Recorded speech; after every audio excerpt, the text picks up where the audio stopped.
Russia's representative pointed out he was born in the year the Security Council last met to formally discuss what was listed on the agenda as the India-Pakistan question. I was born in 1971, so yes. I don't know. We'll see. Sometimes it's better not to touch upon certain issues. Yeah. The meeting lasted just over an hour, and in the absence of any joint statement, China's ambassador outlined the position of his country alone.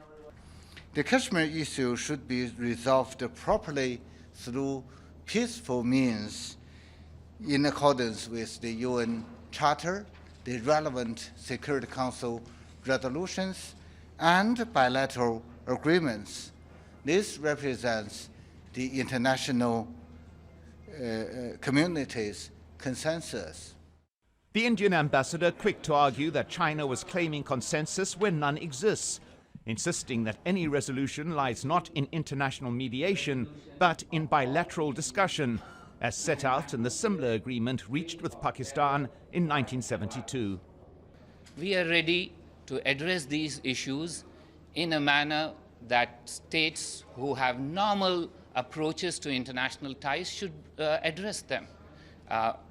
And in our case, we are committed to the Simla Agreement.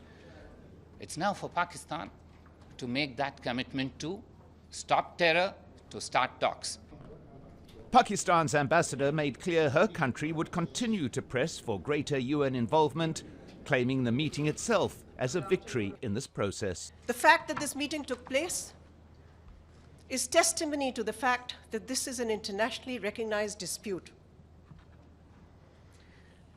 There was an effort to stop this meeting from convening, and we are grateful to all 15 members of the UN Security Council for agreeing to having this meeting.